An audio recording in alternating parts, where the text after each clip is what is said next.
I think it's Elizabeth Gilbert that said that looking after her mental health for her is a full time job. And I so very much feel that. And then when you throw relationships, raising a toddler, and I have only the one, raising a bulldog, educating yourself, running a business, trying to look after your body, trying to look after your mind, trying to keep all of these plates spinning, it can just get so overwhelming at times, even for somebody who works in the field that I work in. And yesterday was one of those days. And anyone who follows my content will know that I put up a story about how I just had this massively overwhelming morning. I was just looking at the few months ahead instead of being present and where I was, and I just became overwhelmed by it all. And I had a really good cry. It was so cathartic, and I talked about it on my story. And my life has this incredible way of showing up for me, and this is why I have such faith in things getting better, and I have such a belief in a higher power. Because whenever I'm in a really low place, or whenever I really need to connect, something always happens, or somebody always reaches out to me. And yesterday was one of those days. Now, I suppose the fact that I had put it up on a story on a public platform may have had something to do with it. However, a dear friend got in touch with me, and she actually just paved the way for me to experience what it is that I was experiencing. Because I think particularly when you come from a trauma-informed background, you find not being able to regulate your child or not being able to regulate yourself really distressing. It can really, really take an awful lot out of you. And that can nearly make the whole experience of being with your child sometimes quite scary. So when you're trying to self-regulate and you're trying to regulate the emotions of a toddler, things can be really, really distressing for you. And I think more parents need to be aware of that, particularly anyone struggling with their mental health, and they should feel free to talk about it.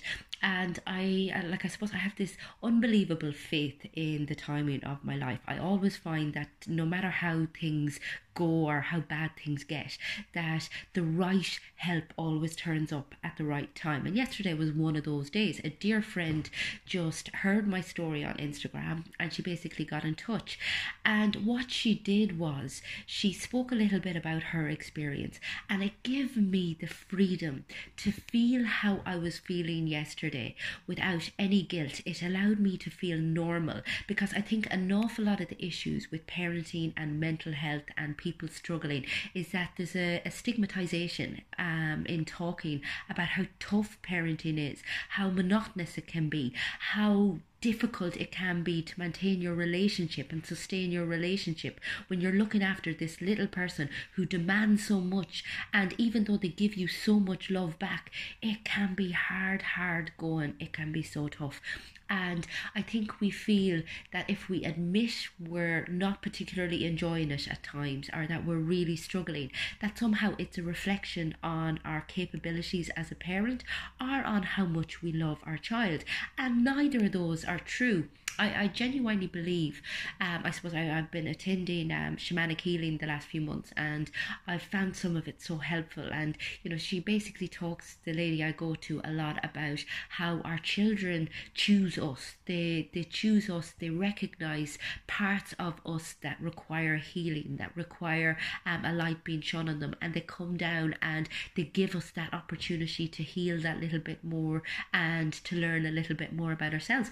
And it's so true. But that being said, when you're in the midst of the lesson, it's not always that easy. I mean, I am learning so much about my tolerance or lack thereof and about some of more of my insecurities in a relationship, in the way in which I engage in my child, in life in general.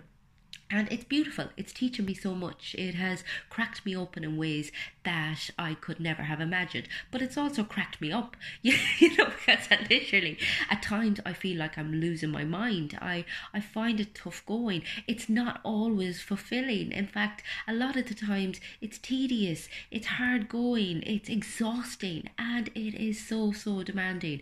And it's just about realising that it's the same for a lot of people, particularly anyone who has struggles with their mental health. I mean, when you're trying to juggle all of this, when you're trying to keep yourself well as keeping a family well, it's huge. It's a huge demand, and you're going to be exhausted. You're going to be tired. And I suppose the mistake I made yesterday was I was kind of looking so far into the future. And one thing I have found is, and it's so funny because it took my friend to say it to me yesterday for me to admit that it was exactly how I felt.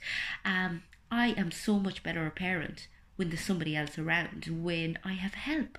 When I'm on my own, I struggle so much. I feel like I'm doing all of the wrong things, that I'm not engaging enough, that, sometimes I feel like I should be doing something else, that's career related or education related.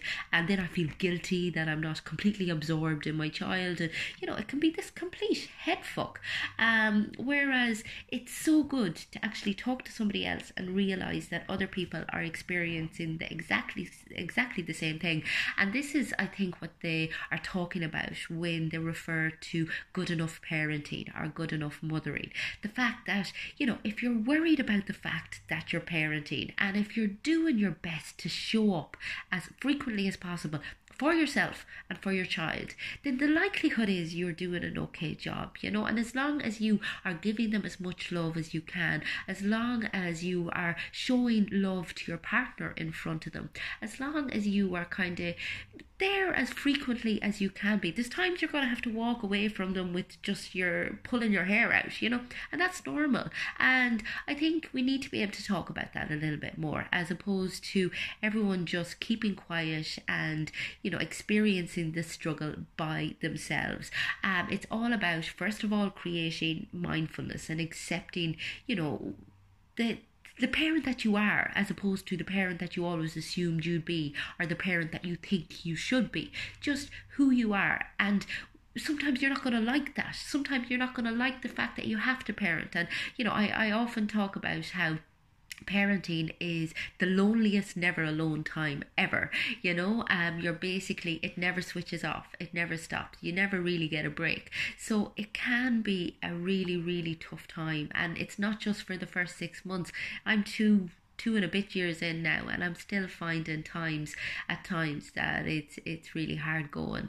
But again, it's also recognizing that things keep moving, and the more you connect with other people, the more you talk to other people, the more you ask people for help, the better off you're going to be, particularly if you are struggling with the mental health side of things. You do not have to do this on your own. So even if it means just sending me a direct message, if you just want to have, a chat about things, or if you just want to talk about ways in which your relationship is struggling, or you feel that you're not on top of your life, or you just want to vent, then get in touch with me on my website. It's fundamentals.ie.